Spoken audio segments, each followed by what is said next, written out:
Hi, my name is Aimee Sutton, and today I'm going to give you a brief introduction to the RISC-V verification interface, or RVVI, and describe how it advances the practice of RISC-V processor verification. So, a quick agenda. First, we'll discuss why RISC-V processor verification is a challenge. Then we'll dive into the RVVI standard to understand its components and how they help to address these challenges. Lastly, we'll finish with some practical applications of RVVI. So let's get into it. Why is RISC-V processor verification such a challenge? So, experienced processor teams know that there's a cost associated with every feature. Each addition adds verification complexity, and this affects the schedule, resources, and potentially the quality of the final product. It also increases risk. Currently, verification consumes 50% of the cost of an SoC development, and that is without processor development. We add to this the fact that processor DV might be a new challenge to teams who were used to just purchasing pre-verified IP in the past. Another challenge is that as of 2021, there were no commercial products available to help with RISC-V processor DV. No EDA vendor had a RISC-V CPU development kit, DV kit product, but fortunately today this has changed. Okay. Now let's talk about how standards like RVVI help to address these challenges. First, a bit of information about standards. So why do we need standards? In the context of IP, they are good for both users and vendors. For users, standards represent best practices, and using a piece of IP that's based on a standard means that you get to benefit from these. Standards enable reuse and portability, reuse within projects in your organization, and then the ability to select IP from any vendor who implements the standard. For IP vendors, using a standard means that they don't have to provide as much configurability and a variety of ways of interfacing to the IP, so that leads to better quality and makes it easier to support customers. And you only have to look as far as the UVM standard to see examples of how it can help in design verification. So UVM compliant verification IP is easy to integrate because people who are familiar with UVM know what it looks like, what it's going to look like, and how it can fit in. And a new engineer can quickly get up to speed with a UVM test bench. All right. Similarly, RISC-V processor verification can also benefit from standardization. And now I'm going to introduce you to RVVI, the RISC-V verification interface. It is an open standard, the result of collaboration between Imperas and some of our industry and open source partners. The source code for RVVI is publicly available on GitHub at the links shown in the slide. The purpose of RVVI is to standardize the way a test bench communicates with and interacts with RISC-V verification IP. There are three parts to RVVI.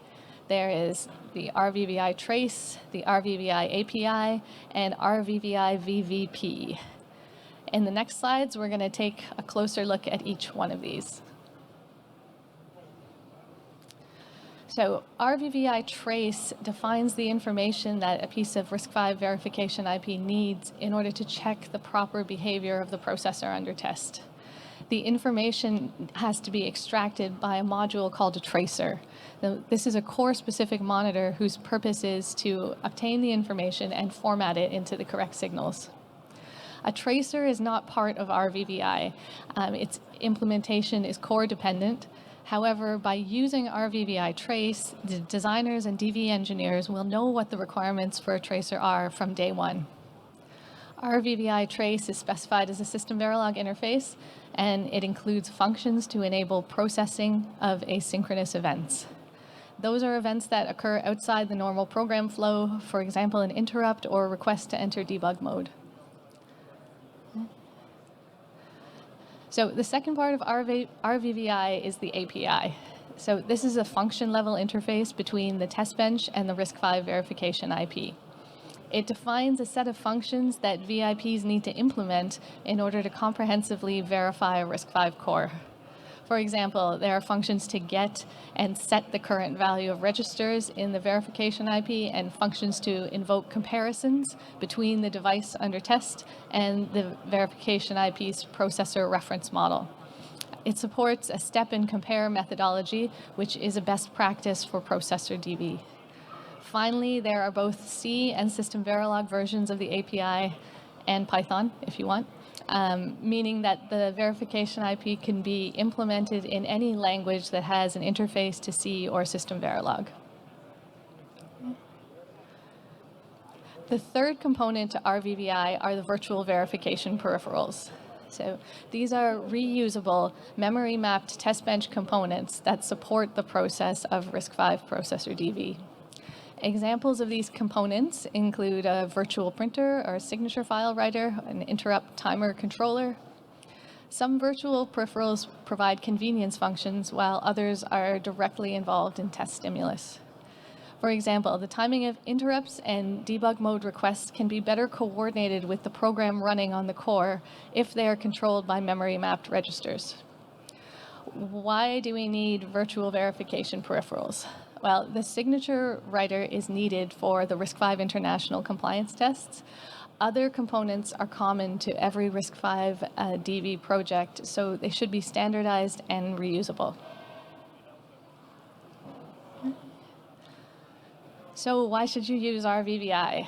Well, the interfaces specified in RVVI define the requirements for a comprehensive RISC-V processor DV environment. So you can either work out these requirements yourself or take advantage of the experience that has gone into developing RVVI. There's no downside to adopting an open standard. It can only give you more flexibility to potentially swap out components you develop yourself with those developed by others. As well, it helps you to understand the requirements for those components, like the tracer or the processor reference model. Lastly, RVVI supports best practices like a step and compare methodology and verification of asynchronous events. Now let's take a quick look at some applications of RVVI. So this diagram is an example of what a processor verification environment using RVVI can look like. We see that the tracer is supplying asynchronous net events and other signals to a testbench component called a VIP driver using the RVVI trace interface. The VIP driver uses the trace data to configure, control, and query a piece of RISC-V verification IP that implements the RVVI API functions. There are other testbench components, such as a log file writer and a System Verilog coverage, that are also making use of data from the RVVI trace interface. Virtual verification peripherals are used to drive external inputs to the core, such as interrupts and debug.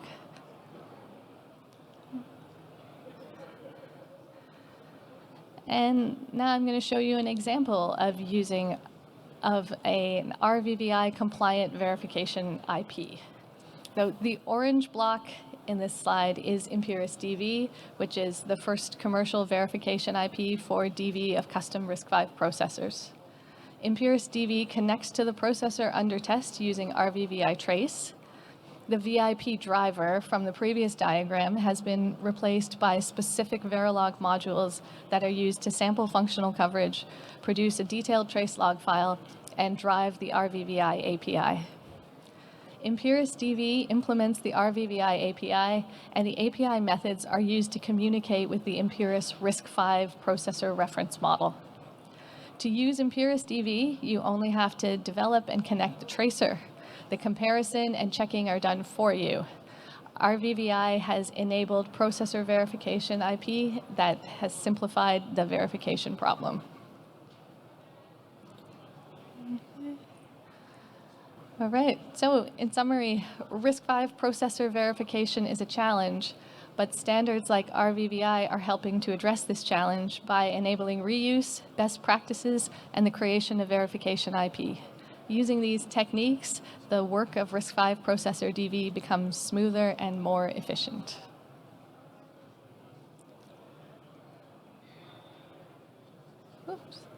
and thank you for your attention. I'm happy to answer any questions.